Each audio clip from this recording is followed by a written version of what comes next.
Hello all, welcome back to my channel. Today we'll be dealing with the topic cognitive psychology. So it is essential to state from the outset that this will not be a passive learning experience. We are here to examine the mind, the brain and complex architecture of thought. This course is designed for advanced learners who are prepared to be interrogated rather than merely lectured at. So we'll be exploring the consistent boundaries and the unresolved mechanisms that defined our field. So these are the very questions that keep cognitive physiology intellectually honest. So when we ask what cognitive physiology actually explains, we must acknowledge the difficulty of our subject matter. The field is defined as the scientific study of mental processes, specifically how people acquire, process, store, and utilize information.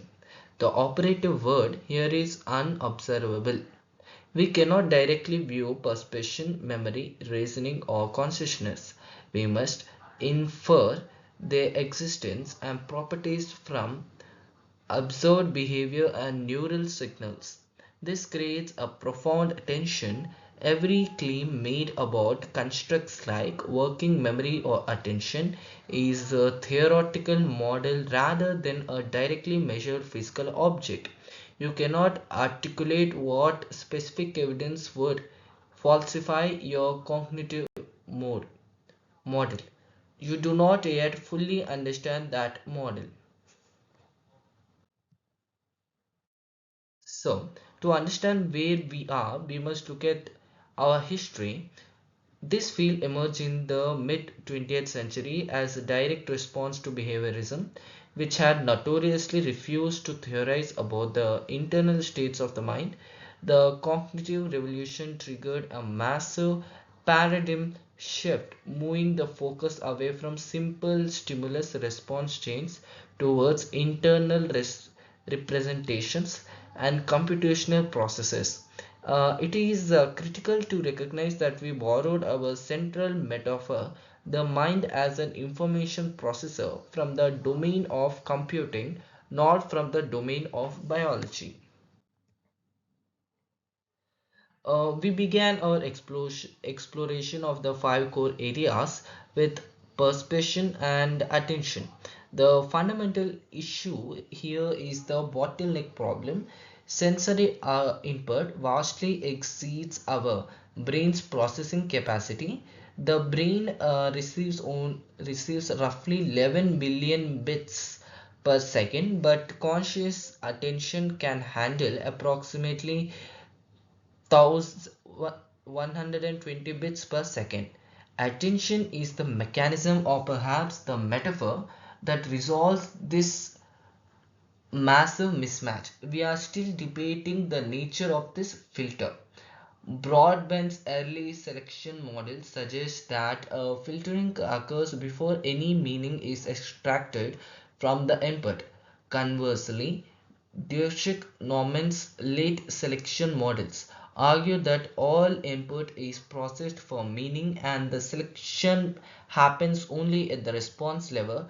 Neither model has been decisively eliminated after 50 years of testing. They both survive by narrowing their claims. This leads to a provocative question. Is this debate empirical or is attention simply not a single unified mechanism? This gap between sensory input and conscious capacity is precisely why inattentional blindness is the rule, not the exception. Next, we examine memory systems. Three stores, one contested architecture. Working memory is responsible for the limited capacity maintenance and manipulation of information. However, Baddeley's model includes a central executive component that many critics argue explains nothing, acting as a mere homunculus. Episodic memory involves personally experienced events that are bound to specific times and places. It is important to note that this memory is highly unstable and vulnerable to reconsolidation errors every single time it is retrieved. Semantic memory covers context-free facts and concepts. We know these systems are distinct because they double dissociate in amnesia patients where synaptic memory can survive the profound loss of episodic memory. Here we discuss where psychology meets wetware. We define learning behaviorally as a durable change in knowledge or skill, including synaptic strengthening, pruning, and in specific limited regions neurogenesis is our physical correlate. While the correlation is well established, we lack a causal mechanism level explanation for how any specific learned skill occurs. We must be careful in our educational applications. While evidence-based strategies like space retrieval and interleaving have large replicated effects, we must maintain a distinction between the physiological descriptions and neural descriptions to avoid the risk of neurobranding, which uses neural labels without actual mechanisms. We must address whether structure constrains cognition. The strong Wolffian view, which suggests language determines thought, trapping speakers in different cognitive worlds, is most universally rejected. However, the weak or modern view is that language influences habitual attention and characterization. For example, spatial or cold terms can shift what a speaker notices first without capping what they can eventually perceive or reason about. The field is vital, which is bilingual cognition research utilizes language switching as a natural experiment on executive, language shifting as a natural experiment on executives.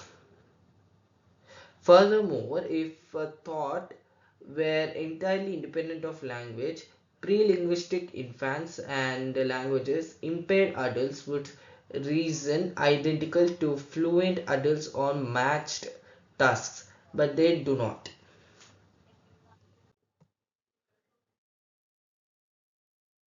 When analyzing higher order processes, we ask, are we rational actors or predictable deviators? In judgment and decision making under uncertainty, humans rarely follow the axioms of expected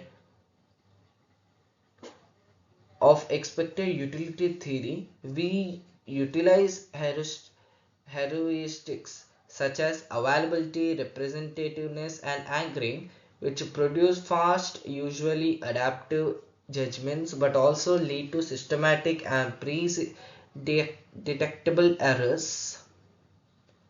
While dual process occurs such as System 1, System 2 are useful metaphors for teaching. Critics note that the systems are rarely defined with independent false label criteria. A major replication basis find are robust. Many have not yet survived large scale replication, but cutting a blast is an argument. You must ask if it has been independently replicated. How do we know that we claim to know? We must understand the limitations of our methods. Reaction time measures the speed and accuracy of processing steps, but it relies on MRI, measures the blood oxygen level Doppler signal, but it suffers from poor temporal resolution and is default correlational and normal phase.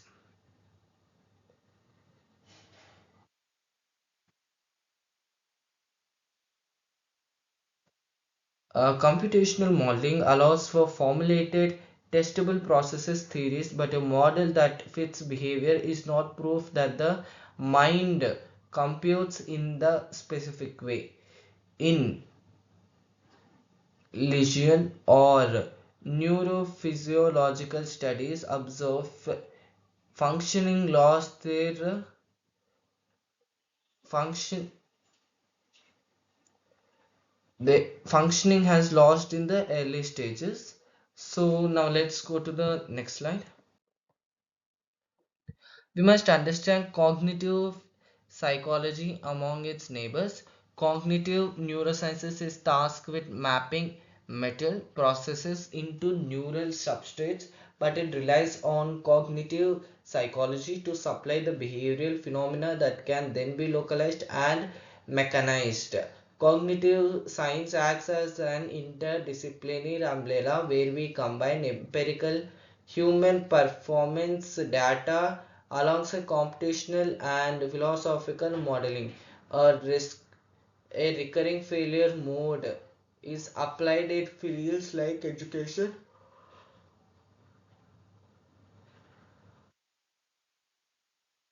education, clinical intervention, and AI system designing. Is important cognitive findings as mere slogans such as growth mindset or left brain, right brain, often after the original evidence has been qualified or in turn but primary lecturer.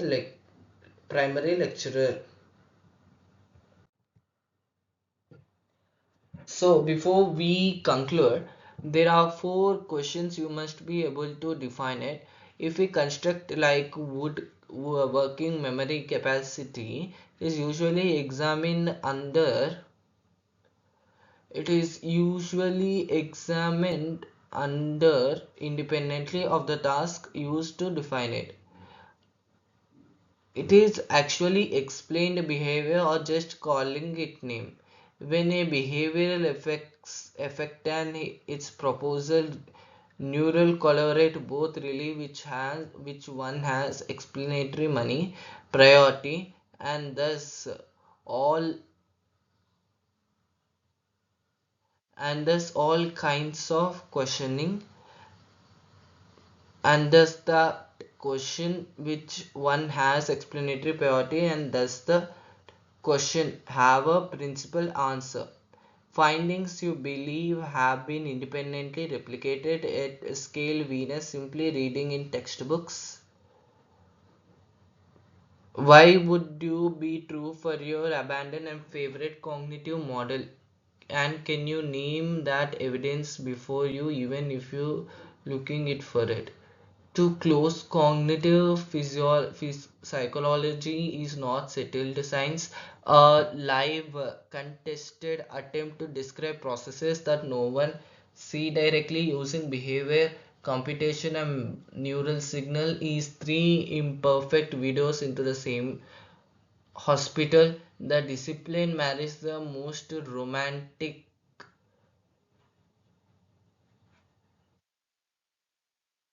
the discipline that matters most is the hold where every construct whether it is attention working memory or system one to the same standard of evidence you would demand of a claim outside of psychology. If you require more, I'm available to discuss many memory models, attention theories, or neuroplasticity in greater depth upon request. So that's all for today. Thank you all.